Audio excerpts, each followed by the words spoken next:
અકલ મઠ્ઠા રૂપાલા, હવે તો તારી રિસ્પેક્ટ પણ અમને નથી હવે કરવાનું મન થતું. હવે ઘર ભેગી નો થઈ જાય ને, ટિકિટ મૂકીને હાલતી પકડ તારી.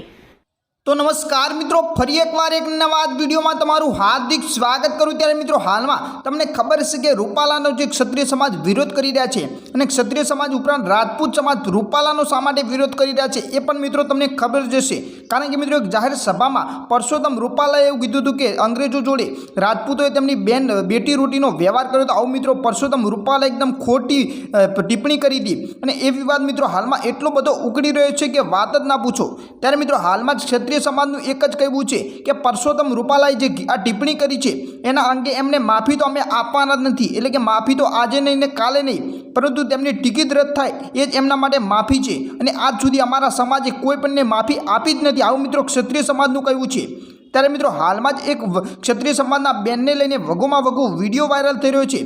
મિત્રો આ બેને ચોખ્ખા શબ્દોમાં રૂપાલાને એવું કહી દીધું છે કે અકલ મઠા, હવે તો તારી રિસ્પેક્ટ કરવી પણ અમને ગમતી નથી, અને હવે તો હાલતી પકડ, એટલે કે તારી ટિકિટ તો રદ થવાની જ છે, અને તારી રીતે તું ટિકિટ રદ કરીને મૂકીને બેસી જાય તો સારું છે. બાકી અમારો સમાજ ભેગો થઈને તારી ટિકિટ રદ કરવાના છે એ તો ફાઇનલ જ છે. તને ચૂંટણી તો અમે નહીં જ લડવા દઈએ, આવું મિત્રો આ બેનનું કહેવું છે.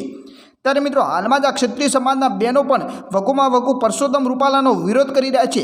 ઉપરાંત મિત્રો એટલું જ નહીં, પરંતુ 18 વર્ષના લોકો મિત્રો પરસોત્તમ રૂપાલાનો વિરોધ કરી રહ્યા છે.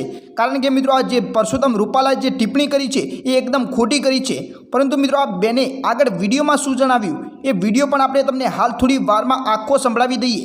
એ પહેલાં વિડીયોને એક લાઇક કરી, ચેનલને સબસ્ક્રાઇબ કરી, અને તમે આ બેન વિશે શું કહેવા માગો છો એ નીચે કોમેન્ટમાં તમારી પ્રતિક્રિયા દર્શાવી દેજો.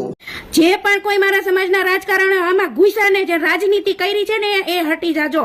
બાકી એક જ અમારી માંગ છે, જે તડકામાં લડે છે ન્યાય માટે, જેટલી લેડીઝો રોડ ઉપર ઉતરી છે એ એક જ સમાન માટે ઉતરી છે, નહીં કે કોઈને રાજકારણ રમવું છે. કોઈ અમારા ઘરની લેડીઝ એવી નથી ને રાજકારણ આવે જે છે એ ભલે રમે, અમારે નથી રાજકારણ રમવું, અમે કે રાજકારણમાં છીએ નહીં, અમારે રાજકારણ કરવું નથી. બસ એક જ માંગ છે મારા બેન દીકરીઓની, એ રૂપાલાને કાઢો તો કાઢો બસ.